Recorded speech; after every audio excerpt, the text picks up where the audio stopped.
नमस्कार, image news FM 103.6 मेगाहर्जको कार्यक्रम मध्यान्तरमा तपाईलाई हार्दिक स्वागत छ।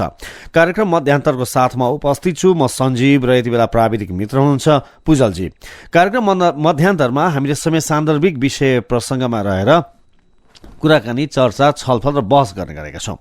र आजको कार्यक्रम मध्यान्तरमा हामीले छलफल गर्न लागिरहेको, कुराकानी गर्न लागिरहेको विषय प्रसङ्ग रहेको छ। हिजो जनकपुरमा, प्रदेश नम्बर 2 को राजधानी जनकपुरमा विवाह पञ्चमीको कार्यक्रम अवसरमा भारतका उत्तर प्रदेशका मुख्यमन्त्री योगी आदित्यनाथ आउनुभएको थियो र उहाँले भिजिट गर्नुभयो र विवाह पञ्चमीको कार्यक्रममा सहभागी हुनुभयो, सरिक हुनुभयो र उहाँले रामायण सर्किटको लागि भनेर 133 करोड रुपियाँ दिने पनि भारतको उत्तर प्रदेश सरकारले दिने घोषणा पनि गर्नुभयो। र समग्रमा अहिले जनकपुरमा एउटा धार्मिक पर्यटक भित्र्याएर आर्थिक समृद्धि गर्न जनकपुरलाई मात्र होइन, समग्र प्रदेश नम्बर 2 लाई यसले चाहिँ ठूलो टेवा पुर्याउन सक्छ, ठूलो सहयोग गर्न सक्छ भन्ने खालका समीक्षाहरू भइरहेका छन्। तर अहिले पनि जनकपुरमा जुन प्रकारले, जसरी अहिले पर्यटकहरू आकर्षित गर्नका लागि चाहिने पूर्वाधारहरू हो, त्यो कुराहरू अहिले पनि निर्माण भएका छैनन् र धेरै कुराहरू चाहिँ त्यहाँ निर्माण गर्नुपर्ने अवस्थाहरू देखिन्छ। वास्तवमा यो भिजिटको सन्देश के हो र जनकपुरलाई धार्मिक पर्यटकबाट चाहिँ लाभ उठाउनको लागि के गर्नु पर्ला भन्ने विषयमा अब हामी कुराकानी गर्नेछौँ। र यति बेला हामीसँग हुनुहुन्छ राष्ट्रिय जनता पार्टीका सहमहामन्त्री डाक्टर सुरेन्द्र झा। डाक्टर झासँग हामी कुराकानी गर्छौँ। डाक्टर सुरेन्द्र झा, यहाँलाई कार्यक्रममा स्वागत छ। धन्यवाद। डाक्टर झा, यस पटकको जुन विवाह पञ्चमी रह्यो, राम सीताको विवाह महोत्सव, यसमा चाहिँ भारतका उत्तर प्रदेशका मुख्यमन्त्री योगी आदित्यनाथले भिजिट गर्नुभयो होइन?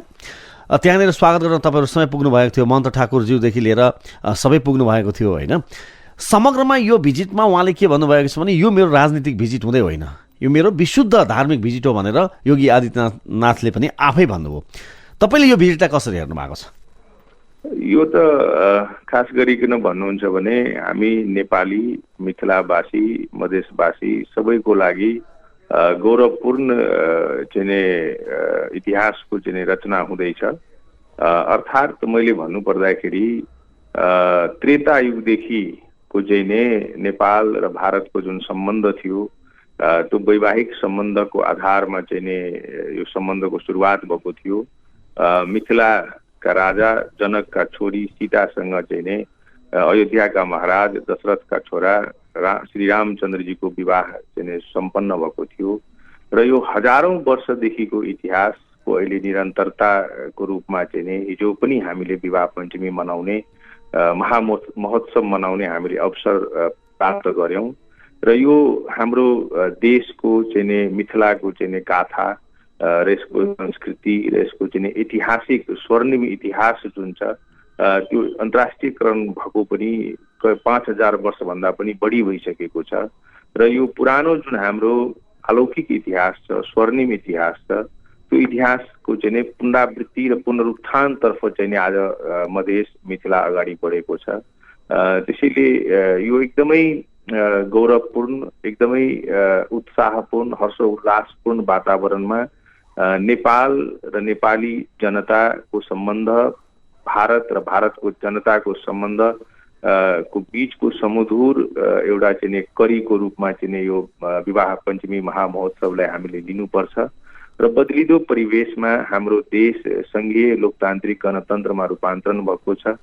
र यस परिस्थितिमा जुन हिजो महामहोत्सव सम्पन्न भएको छ र त्यसको चाहिँ कार्यक्रमहरू अझै निरन्तर छ जनकपुरमा, यो सबै नेपालीले गौरव महसुस गर्नुपर्ने र चाहिँ आफ्नो स्वर्णिम इतिहासको पुनरुत्थानतर्फ चाहिँ जुन हामी अगाडि लम्केका छौँ, त्यसमा चाहिँ हामी एकदमै चाहिँ गौरव मान्नुपर्ने विषयको रूपमा मैले यसलाई लिएको छु।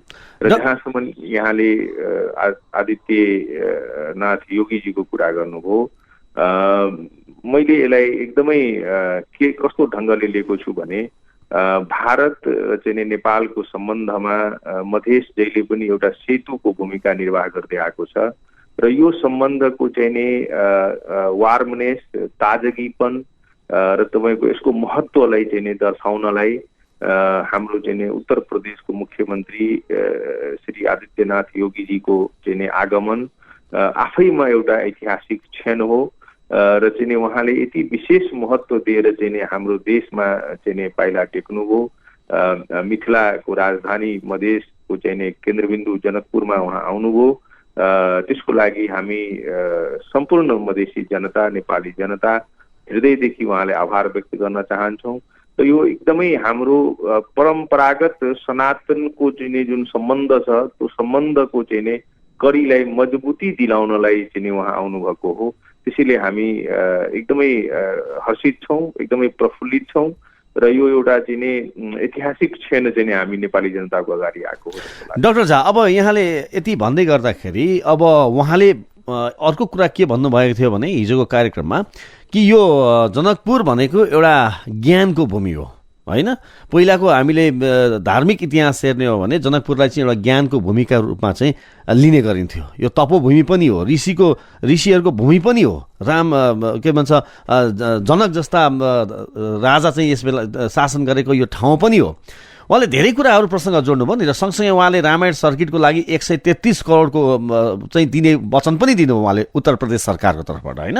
र उहाँले विकासको लागि पनि मलाई रुचि छ भन्नुभयो। भनेपछि समग्रमा जनकपुर अहिले जसरी प्रदेश नम्बर 2 को राजधानी भएको छ त्यो धार्मिक पर्यटनको लागि असाध्यै एउटा चाहिँ महत्त्वपूर्ण ठाउँ हुन सक्छ र यसलाई अझै व्यवस्थापन गरेर के चाहिन्छ म दिन्छु भन्न खोजेको हो कि होइन, त्यो खालको म्यासेज उहाँले दिन खोज्नुभएको हो? तपाईँले कसरी हेर्नु भएको छ यसलाई? यसलाई मैले कसरी लिएको छु भने जनकपुरको इतिहास, तपाईँको मिथिलाको इतिहास, हाम्रो नेपाली जनता नेपालको इतिहास चाहिँ नै धार्मिक सांस्कृतिक को हिसाबले चाहिँ नै विश्वमै हामी चाहिँ नै एउटा गौरवपूर्ण इतिहास चाहिँ नै हाम्रो छ। र यसैलाई चाहिँ नै टेकेर हामीले चाहिँ अलिकति ऐतिहासिकताको कुराहरूलाई झल्काउने हो भने राजा जनक आफैमा चाहिँ नि उहाँ ऋषि महर्षि जनक भन्छ उहाँलाई। राजा हुँदाखेरि पनि उहाँ चाहिँ नि महर्षि हुनुहुन्थ्यो र ऋषिहरूको पनि प्रमुख हुनुहुन्थ्यो उहाँ। र उहाँको जुन राज्य थियो त्यसमा चाहिँ नि तपाईँको 101 विद्वान 101 विद्वत चाहिँ नि व्यक्तित्वहरूको जन्म भएको ठाउँ हो यो। तपाईँको चाहिँ नि यसमा त कुनै शङ्कै रहेन। र भारत जस्तो देश जहाँको चाहिँ नि अयोध्याको महाराज चक्रवर्ती महाराजको छोरा रामचन्द्रजी चाहिँ नि मिथिला आउँदाखेरि रामचन्द्रजीले धेरै परीक्षाहरू चाहिँ उहाँले पार गर्नु पर्यो। र चाहिँ नि जानकीसँगको उहाँको विवाह हुनलाई पनि महादेवले चाहिँ नि दिनुभएको चाहिँ नि धनुष जुन चाहिँ सीता जनक नन्दिनी सीताले चाहिँ नि तपाईँको सजिलै उचालेर चाहिँ नि यहाँदेखि त्यहाँ सार्ने काम गर्न सक्नुहुन्थ्यो। तर त्यो धनुषलाई पनि प्रत्यञ्चा चढाउँदाखेरि रामचन्द्रजी जस्तो चक्रवर्ती महाराज यशस्वी पुरुषलाई पनि एउटा परीक्षा दिनु पर्यो। त्यसैले यो मैले भन्नु पर्दाखेरि आदित्यनाथ योगीजी कुनै नौलो कुरो भन्नुभएको छैन।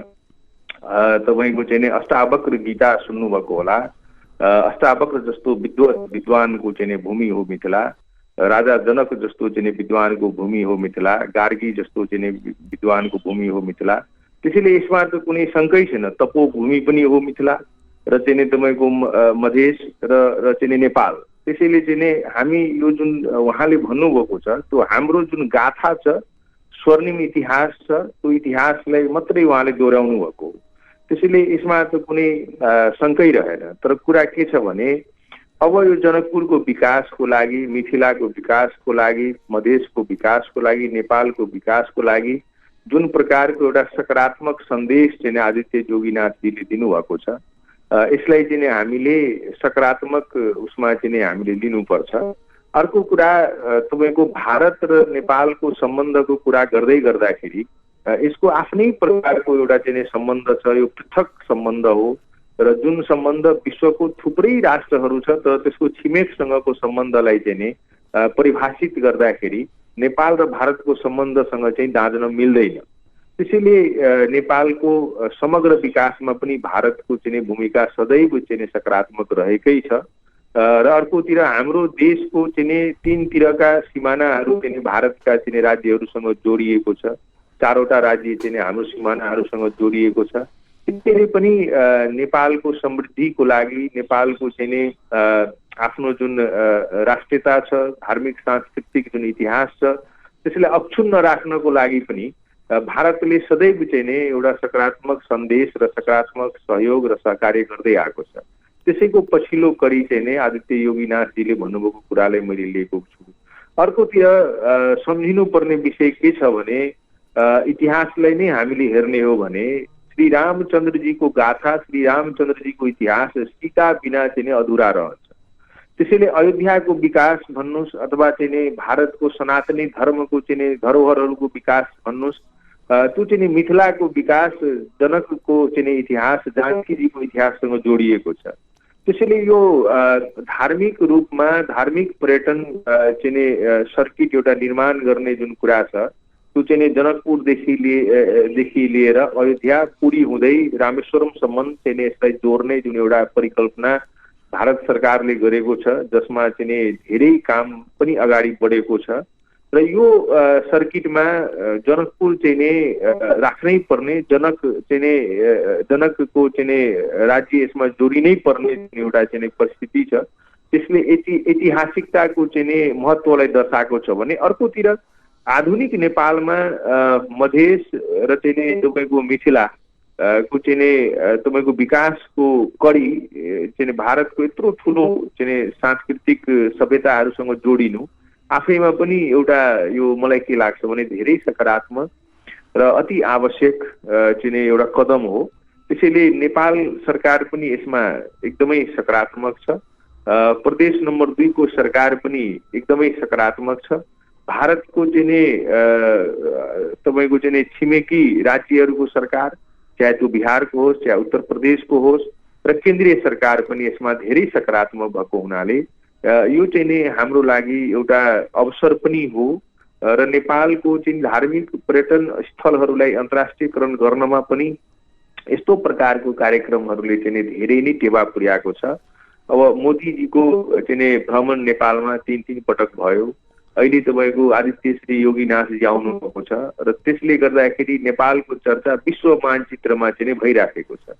अब यो चाहिँ पर्यटन बढाउने कुरा चाहिँ बढ्छ नै, यसले एकदमै धेरै ठुलो सहयोग पुग्छ। अर्कोतिर पर्यटनहरूलाई चाहिँ हामीले कसरी चाहिँ यहाँ आउँदाखेरि उहाँहरूलाई हामीले दिने सेवा सुविधा सत्कार र उहाँहरूलाई कसरी चाहिँ हामी यसलाई रिटेन गर्ने लामो समय अवधिको लागि, त्यसको लागि पूर्वाधार विकासमा पनि नेपालको प्रदेश नम्बर 2 को सरकार हामी मात्रै लागेर पनि सम्भव हुँदैन।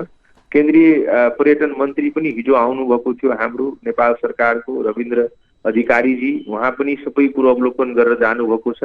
संघीय सरकारले पनि यसलाई विशेष चासोको रूपमा, विशेष महत्त्वको रूपमा जनकपुरलाई चाहिँ लिनुपर्छ र जनकपुरको चाहिँ धार्मिक पर्यटन प्रवर्धनको लागि हामीले तत्काल गर्नुपर्ने थुप्रै कामहरू छ। यहाँ चाहिँ तपाईँको राम्रोसँग चाहिँ एउटा चाहिँ तपाईँको धर्मशालाहरूको अभाव छ, विदेशी पर्यटकहरू यहाँ आउँदाखेरि बस्ने सुविधाहरूको अभाव छ, तपाईँको सामाजिक सुरक्षाको सवालमा पनि हामी अलिकति कमजोर छौँ। त्यसैले यो प्रदेश सरकार र केन्द्र सरकार मिलेर साझेदारीमा चाहिँ केही कार्यक्रमहरू चाहिँ हामीले अगाडि बढाउनु पर्छ।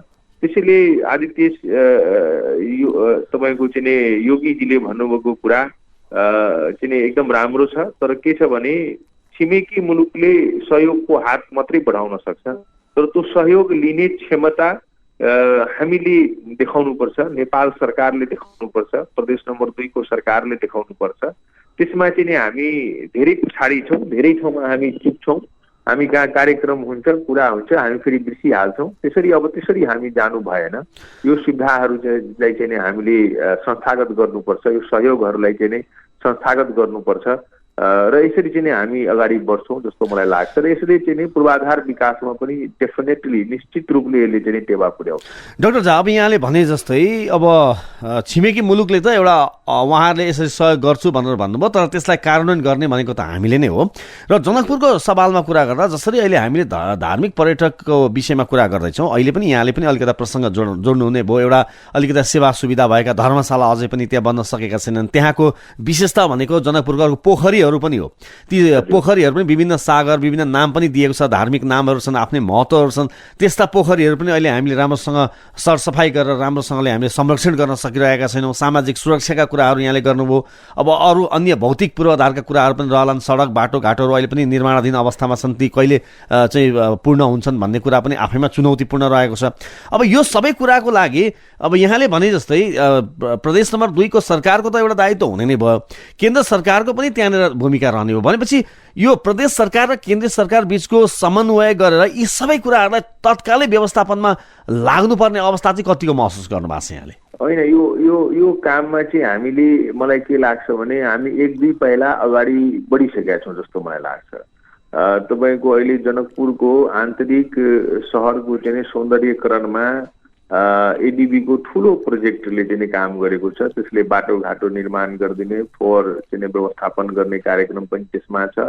त्यो कार्यक्रम चाहिँ तपाईँको अब मलाई लाग्छ 60% चाहिँ त्यसले काम सिध्याएको अवस्था छ। त्यसैले एक स्टेप चाहिँ नै यहाँ हामीले एक पाइला चाहिँ अगाडि बढाइसकेका छौँ। दोस्रो पाइलाको रूपमा चाहिँ यहाँले भन्नुभयो जस्तै यहाँ चाहिँ तपाईँको 56-57 वटा तपाईँको चाहिँ मठ मन्दिरहरू छ र त्यो मठ मन्दिरहरूमा चाहिँ नि विगतमा त त्यसको यथेष्ट सम्पत्ति हुने गर्थ्यो, जमिन जग्गा हुने गर्थ्यो, गाई पालन हुने गर्थ्यो, मन्दिरहरूको आफ्नै भौतिक पूर्वाधारहरू थियो र त्यो मठ मन्दिरहरूलाई चाहिँ नि हरेक मठ मन्दिरको चाहिँ नि गुठी संस्थानको व्यवस्थापन अनुसारले त्यसको जग्गा जमिन, त्यसको पूर्वाधारहरूको चाहिँ नि तपाईँको पहिले त त्यसको चाहिँ नि नियमन गर्नु पर्यो, के कति छ त्यसको चाहिँ नि तपाईँको अभिलेख राख्नु पर्यो र त्यसपछि पूर्वाधार विकासमा पनि चाहिँ नि हामीले जोड दिनुपर्छ। जुन मठ मन्दिरहरू चाहिँ नि भत्किने अवस्थामा छ तपाईँको त्यहाँ चाहिँ नि त्यसलाई चाहिँ नि कसरी रिनोभेट गर्न मिल्छ त्यतातिर पनि हामी चाहिँ नि अलिकति अगाडि बढ्नुपर्छ। अर्को कुरा, भर्खर मात्रै तपाईँको जनकपुर उपमहानगरपालिकाको मेयर साहबले चाहिँ नि यो पोखरीहरूको सौन्दर्यको लागि एउटा चाहिँ नि तपाईँको चाहिँ नि सम्झौता गरेर आउनुभएको छ काठमाडौँबाट।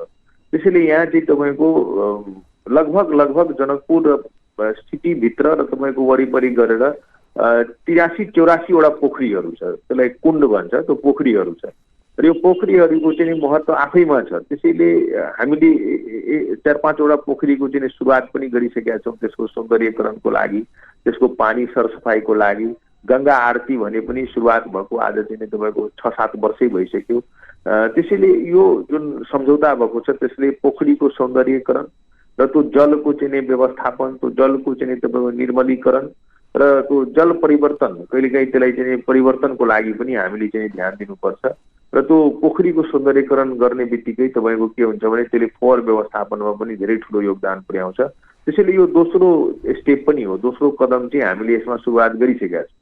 तेस्रो पाइलाको रूपमा तपाईँको जानकी मन्दिरको चाहिँ नि तपाईँको त्यो एउटा चाहिँ नि हाम्रो प्रदेश सरकारको इनिसिएटिभमा हामीले के सोचिराखेको छौँ भने त्यसको लाइटनिङ, तपाईँको उज्यालोको लागि चाहिँ नि लाइटनिङको चाहिँ नि एउटा चाहिँ नि हामीले अन्तर्राष्ट्रिय एउटा चाहिँ समुदायसँग हातोमालो गरेर त्यसको पनि तपाईँको एउटा कार्यक्रमहरू अगाडि बढ्दैछ त्यो मन्दिरको सवालमा। र आन्तरिक चाहिँ स्थानीय तह चाहिँ उपमहानगरपालिकाले पनि सडकहरू चाहिँ चौडा गर्ने कार्यक्रमहरू चाहिँ अगाडि बढेको छ। त्यसैले जुन यहाँले भन्नुभयो प्रदेश सरकारको लागि त यो अति नै प्राथमिकताको विषय हुने नै भयो र प्रदेश सरकार मात्रैले पनि तपाईँको यो सबै कुराहरू चाहिँ गर्न कतिको सम्भव होला भन्ने पनि छ। विगतमा श्री नरेन्द्र मोदीजी आउँदाखेरि लगभग 1 अर्ब रुपियाँको चाहिँ उहाँले पनि चाहिँ केही योजनाहरू चाहिँ बनाउनुहोस्, हामी यसमा सहयोग गर्छौँ भनेर उहाँले भनेर जानुभएको छ। सँगसँगै अहिले के देखिएको छ भने तपाईँको जनकपुरसँग जोडिने तपाईँको जलेश्वर भिठामोडको चाहिँ सडक पनि निर्माणाधीन अवस्थामा छ। त्यो चाहिँ तपाईँको ढल्केबर महेन्द्र राजमार्गमा जोडिन्छ, त्यो तपाईँको चाहिँ ढल्केबरमा गएर। अर्को कुरा तपाईँको जटही बोर्डरबाट चाहिँ आउने 4 लाइनको सडक पनि निर्माणाधीन अवस्थामा छ र त्यो जोडिने बित्तिकै तपाईँको मित्र राष्ट्र भारतबाट आउने पर्यटकहरूलाई चाहिँ धेरै सुविधा हुन्छ। तपाईँ भारतबाट उहाँहरू जनकपुर आउनलाई 10 मिनटदेखि 15 मिनटको ड्राइभमा जनकपुरसम्म आउन सक्नुहुन्छ। र हामीले अलिकति मनन गर्नुपर्ने कुरा के छ भने जुन मठ मन्दिरहरू छ त्यो हरेक मठ मन्दिरहरूमा चाहिँ आधुनिक रूपमा चाहिँ शौचालयको व्यवस्था, खानेपानीको व्यवस्था र चाहिँ जनकपुर सहरभित्र पनि सार्वजनिक शौचालयहरूको चाहिँ अभाव छ। त्यो जति हुनुपर्ने हो त्यो छैन तपाईँको चाहिँ। त्यसैले त्यतातिर पनि चाहिँ हामीले ध्यान दिनुपर्छ र जनकपुरको फोहोर व्यवस्थापनको लागि चाहिँ हामीले अझै बढी प्राथमिकताका साथ यो विषयमा चाहिँ हामी घोत्लिनुपर्ने अवस्था छ। र अर्को कुरा जुन भारतको चाहिँ नजिकैको सहरहरूबाट चाहिँ नि तपाईँको चाहिँ मान्छे 20 मिनटको ड्राइभमा जनकपुर आइपुग्छ, नेपाल आइपुग्छ। त्यो पर्यटकहरूलाई चाहिँ जनकपुर आइसक्दाखेरि जनकपुरमा 4 दिन 5 दिन बस्ने गरिकन चाहिँ यसलाई रमणीय स्थल बनाइदियो भने यहाँ चाहिँ तपाईँको सार्वजनिक रूपमा चाहिँ के हुन सक्छ, धर्मशालाहरू, आधुनिक युक्त धर्मशालाहरू चाहिँ हामीले निर्माण गर्न सक्यौँ। होटेलहरू चाहिँ अलिकति तपाईँको रिजनेबल प्राइसमा चाहिँ होटेल सुविधाहरू हामीले दिन सक्यौँ। र यहाँ सँगैको चाहिँ टुडेसँग जोडिएको ठाउँहरू छ। यहाँ सँगैको स्पोर्टहरूलाई टुरिस्टको रूपमा हामीले विकास गर्न सक्छौँ। त्यो सर्लाहीसम्म हुन सक्छ, सिराहाको सलहेस फुलबारी हुन सक्छ, सिराहाको उत्तरायणीको नन्दमोहरको चाहिँ मन्दिर हुन सक्छ, तपाईँको चाहिँ बर्दिवास चाहिँ हामी यसमा चाहिँ गर्न सक्छौँ। त्यसैले यो जलेश्वरको चाहिँ महादेवको मन्दिर हुन सक्छ। थुप्रै ठाउँ छ। सिमरौनगढ चाहिँ वैदेह राज्यको कुरा गर्दाखेरि सिमरौनगढको चाहिँ अलौकिक इतिहास छ। त्यो सिमरौनगढलाई चाहिँ हामीले विकसित गर्न सक्यौँ भने यो भारतबाट आउने अथवा अन्य मुलुकहरूबाट आउने पर्यटनहरूको लागि गढीमाईको चाहिँ सर्किट हामीले यसमा जोड्न सक्छौँ। त्यसैले अलिकति एउटा मास्टर प्लान बनाएर चाहिँ भारतबाट अथवा अन्य देशबाट आउने धार्मिक पर्यटकहरूलाई चाहिँ जनकपुरमा 4 दिन 5 दिन 10 दिन बस्दाखेरि उसलाई आफ्नो होम जस्तो फिल होस् र एउटा चाहिँ होली सिटीमा धार्मिक सहरमा छु म भन्ने एउटा वातावरण पनि निर्माण होस्। त्यसको लागि चाहिँ मलाई के लाग्छ भने केन्द्रीय सरकार, प्रदेश सरकार र तपाईँको स्थानीय तह र सँगसँगै भारत सरकारको चाहिँ साझेदारी योजना चाहिँ हामीले निर्माण गर्नुपर्छ। र त्यो साझेदारी योजनामा चाहिँ नेपाल सरकारले यसको चाहिँ लिड लिनुपर्छ। यसको अगुवाई चाहिँ नेपाल सरकारले गर्नुपर्छ, सङ्घीय सरकारले गर्नुपर्छ र प्रदेश सरकारले चाहिँ त्यसलाई चाहिँ काम कुरो कार्यान्वयनमा चाहिँ प्रदेश सरकारले जिम्मा दिनुपर्छ। र यसरी अलिकति हामीले चाहिँ सकारात्मक सोचका साथ, सदारुकताका साथ हामीले अगाडि बढ्यौँ भने नेपालको प्रदेश नम्बर 2 को चाहिँ तपाईँको राजस्व तपाईँको चाहिँ वृद्धिमा यसले धेरै ठुलो टेवा पुर्याउँछ र राज्यकै देशकै चाहिँ तपाईँको गौरवपूर्ण जुन स्वर्णिम इतिहास छ हाम्रो त्यसलाई अन्तर्राष्ट्रियकरण गर्नलाई धेरै ठुलो टेवा पुर्याउँछ। र जनकपुर जो पर्यटक आउनुहुन्छ त्यो पर्यटकहरूलाई चाहिँ हामीले अर्को हाम्रो चाहिँ टुरिज्मको स्थानहरू छ। तपाईँको 4 घन्टा 3 घन्टा ड्राइभ गर्दाखेरि हामी चितवन पुग्छौँ, सोराहा पुग्न सक्छौँ। त्यसलाई चाहिँ हामीले जोड्न सक्छौँ तपाईँको। र सोराहामा जुन व्यापार व्यवसाय गर्ने हाम्रो टुरिज्मसँग सम्बन्धित चाहिँ नेपालीहरू हुनुहुन्छ, व्यवसायीहरू हुनुहुन्छ, उद्यमीहरू हुनुहुन्छ, उहाँहरूले पनि त्यो जनकपुरसम्म आएर या त ब्रान्चै भए पनि खोल्नु पर्यो या त यहाँबाट चाहिँ पर्यटकलाई त्यहाँ कसरी लिएर जाने भन्ने किसिमको पनि एउटा चाहिँ वातावरण निर्माण गर्नुपर्छ हामी। फेरि जो पर्यटक तपाईँको चितवन हामी लान सक्यौँ त्यो पर्यटक चाहिँ तपाईँको पोखरा लानलाई अप्ठ्यारो छैन र त्यो पोखरासम्म हामी लिएर जान सक्छौँ, काठमाडौँसम्म हामी लिएर जान सक्छौँ। र हरेक चाहिँ धार्मिक पर्यटकको चाहिँ भनाइ नै छ तपाईँको हिन्दू धर्ममा, सनातनी धर्ममा कि जन्मेपछि जतिसुकै धार्मिक स्थलहरूको तपाईँ चाहिँ पूजा अर्चना गर्नुहोस् तर पशुपतिमा टाउको टेक्नु भएन भने तपाईँको धार्मिक यात्रा अधुरै रहन्छ भन्ने भनाइ। त्यसैले हामी चाहिँ हाम्रो पशुपतिनाथसम्म पनि त्यसलाई जोड्न सक्छौँ। त्यसैले यो के छ भने अलिकति यो साझा जिम्मेवारी बोधका साथ तपाईँको चाहिँ सङ्घीय सरकार, प्रादेशिक सरकार, यहाँको चाहिँ उद्यमी मित्रहरू, पर्यटक टुरिज्म बोर्ड भयो, पर्यटनमा लाग्नुभएको साथीहरू, हामी सबैजना मिलेर यो कुराहरूको चाहिँ यो सम्भाव्यताहरूको चाहिँ अध्ययन गरेर यसलाई चाहिँ इन्स्टिट्युसनलाइज गर्न, यसलाई विकसित गर्नेतिर हामी गयौँ भने मलाई लाग्छ यसले चाहिँ राजस्व अभिवृद्धिमा मात्रै होइन कि मुलुककै छविलाई पनि यसले चाहिँ अन्तर्राष्ट्रिय स्तरमा चाहिँ यसले चाहिँ अगाडि बढाउँछ भन्ने मलाई लाग्छ। हस् डाक्टर झा, यहाँले हामीलाई समय दिनुभयो, हामीसँग कुराकानी गरिदिनु भयो, यहाँलाई धेरै धेरै धन्यवाद छ।